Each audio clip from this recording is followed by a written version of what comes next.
नमस्कार, एक बार फिर से मैं आप सभी के सामने उपस्थित हूँ बेहद महत्वपूर्ण टॉपिक के साथ। और आज हम बात करने वाले हैं, वैज्ञानिकों ने एक नए ब्लड ग्रुप की खोज की है जिसका नाम है ग्वांडा नेगेटिव। हाँ जी, इसका नाम ही ग्वांडा नेगेटिव हो जाता है। तो चलिए समझ लेते हैं भाई कि क्या खोज की गई है, कैसे इसके बारे में पता चला, क्या इसमें चीजें रही हैं और किस ये जो ग्वांडा नेगेटिव है ये किस चीज में आगे हमें हेल्प भी कर सकता है, ये भी हम जानेंगे। राइट, देखिए अभी तक हम लोगों ने A negative, B positive, B negative, O positive, O negative, ये सारे ब्लड ग्रुप्स देख लिए हैं। इसी बीच आपका एक ई नाम से भी एक ब्लड ग्रुप आया था और उसके बाद एक नया ब्लड ग्रुप है आपका ग्वांडा नेगेटिव। अच्छा, आपके क्या क्या ब्लड ग्रुप्स हो जाते हैं मुझे ज़रूर बताइएगा, क्योंकि कहते हैं कि ब्लड ग्रुप्स के अकॉर्डिंग आपका बिहेवियर पता चलता है कि क्या हो सकता है। ठीक है, तो इसको भी हम थोड़ा सा डिस्कस करेंगे कि भाई क्या ऐसा कुछ होता है या नहीं होता है। तो बैक टू दी टॉपिक, यहाँ पर बताया जा रहा है फ्रांसीसी वैज्ञानिकों ने रक्त समूह प्रणाली की दुनिया में एक ऐतिहासिक खोज की। ग्वांडा नेगेटिव इसको नाम दिया गया है। ये नया रक्त समूह हो जाता है आपका। ये खोज न केवल जैविक विविधता की गहराइयों को उजागर करती है, बल्कि जो रक्त आधान विज्ञान हो जाता है, जिसको हम कहते हैं इंग्लिश में ट्रांसफ्यूजन साइंस, इसमें भी एक आपकी नई दिशा प्रदान करती है। यानी कि इस इन्वेंशन से बहुत ही ज्यादा वैज्ञानिकों को नई चीजें सीखने और समझने को मिलने वाली है और बहुत जगहों पर ये आपका हेल्प भी करने वाला है। राइट, आगे आते हैं। ये आपका 48वां रक्त समूह प्रणाली है। क्या इसका वैज्ञानिक आधार है, ये समझेंगे। देखिए, अब तक अंतरराष्ट्रीय स्तर पर आपको टोटल 47 रक्त समूह प्रणालियां देखने को मिलती थी जिसको मान्यता दी गई थी। ठीक है, जिनमें आपके ABO, RH, कैल और डुफी शामिल थे। International society of blood transfusion ने 48वें रक्त समूह प्रणाली के रूप में इसको मान्यता दे दी है। ग्वांडा नेगेटिव जो मानव शरीर के एंटीजन और आपके एंटीबॉडी संरचना की एक नई परत को दर्शाता है और दिस इज द आउटब्रेकिंग, मैं कह सकती हूँ ये साइंटिफिक खोज है। राइट, आगे बढ़ते हैं, आगे समझते हैं इसमें कैसे हुई इसकी खोज की शुरुआत। तो साल 2011 में पेरिस में एक महिला ने सामान्य सर्जरी से पहले अपना रक्त परीक्षण करवाया था। नॉर्मल सर्जरी हो रही थी तो उसने रक्त परीक्षण जैसे होता है वैसे करवाया। महिला ग्वांडेलोप द्वीप से थी, इसीलिए इसका नाम ग्वांडा नेगेटिव रखा गया है। राइट, तो ये ग्वांडेलोप द्वीप से थी जो फ्रेंच कैरिबियाई क्षेत्र का हिस्सा था। परीक्षण में एक अज्ञात एंटीबॉडी इसमें पाई गई जिसे किसी भी ज्ञात रक्त समूह से नहीं जोड़ा जा सकता था। वो किसी भी जो आपके पहले जैसे RH था, केल आपको दिखाया गया, डॉफी दिखा, वो किसी में भी आपका शामिल नहीं हो रहा था। वैज्ञानिकों ने इस नमूने को सुरक्षित रखा और संग्रहित कर लिया और कंटिन्यू 2011 से इस पर आपकी रिसर्च चल रही थी इस एक नमूने से।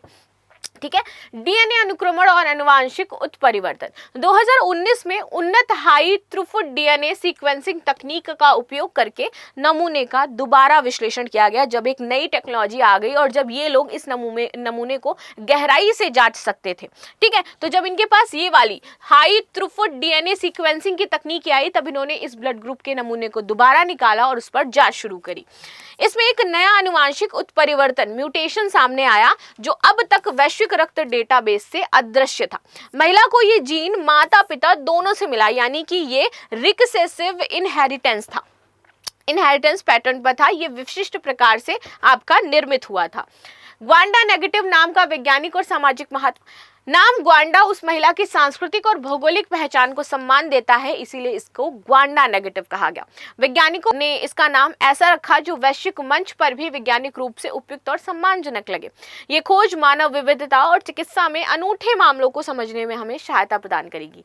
ये खोज क्यों है असाधारण, क्यों हम कह रहे हैं कि एक असाधारण हिस्टोरिक खोज हुई है। देखिए, वैश्विक अनूठापन, अब तक दुनिया में केवल एक व्यक्ति इस रक्त समूह के साथ पहचाना गया, एकमात्र व्यक्ति।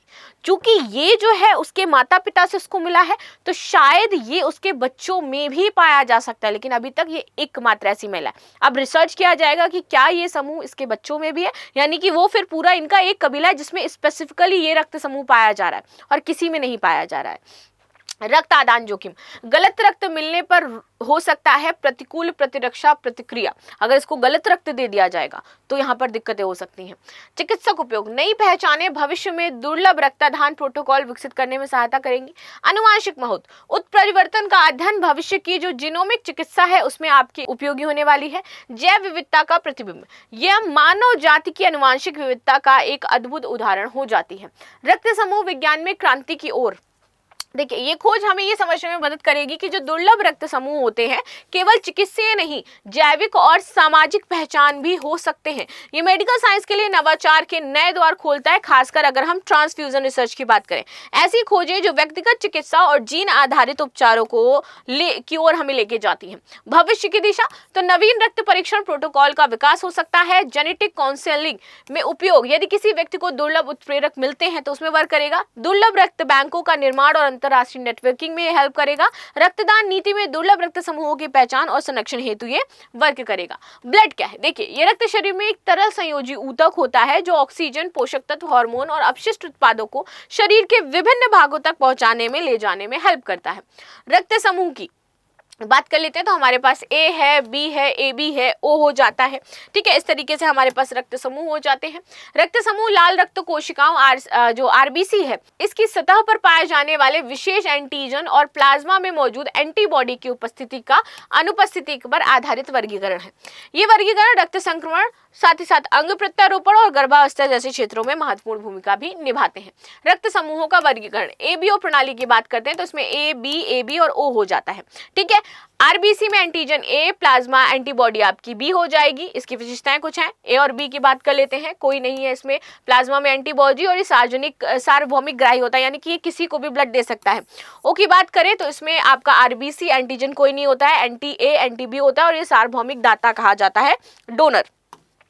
ये किसी से भी ब्लड ले सकता है और ये किसी को भी ब्लड दे सकता है। ठीक है, नेक्स्ट आ जाते हैं RH पॉजिटिव, जो RH डी एंटीजन की उपस्थिति में होता है, RH नेगेटिव होता है एंटीजन की उपस्थिति में होता है और ये कुल इस प्रकार से 8 प्रकार के रक्त बनाते हैं। A+ A negative, B+ B negative, AB+ AB negative, O+ और O नेगेटिव।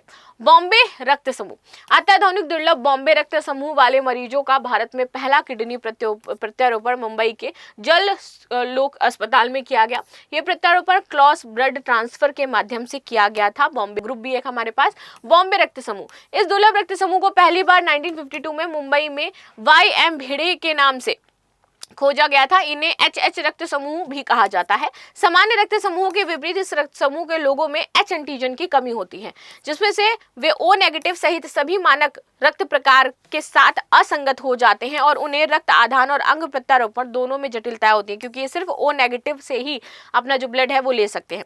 इस रक्त समूह के लोगों को किसी अन्य बॉम्बे रक्त समूह दाता से ही रक्त प्राप्त कर सकते हैं। बॉम्बे रक्त समूह वाले व्यक्तियों में H एंटीजन उत्पन्न करने के लिए जिम्मेदार जीन अनुपस्थित होते हैं और इसीलिए इसमें ना तो A और ना ही B एंटीजन का निर्माण हो सकता है। H एंटीजन ABO रक्त समूह प्रणाली में A और B एंटीजन के आधार संरचना है। यह भारत में लगभग 10,000 व्यक्तियों में से एक में होता है और वैश्विक स्तर पर 10 लाख में से केवल एक व्यक्ति में आपका पाया जाता है। ग्वांडा नेगेटिव नामक रक्त समूह किस देश में खोजा गया? भारत, फ्रांस, अमेरिका या फिर जापान? तो ये थी न्यूज जो हमने डिस्कस करी। मिलते हैं नेक्स्ट क्लास में, तब तक के लिए धन्यवाद। लाइक शेयर सब्सक्राइब करना बिल्कुल भी ना भूलें and thank you so much.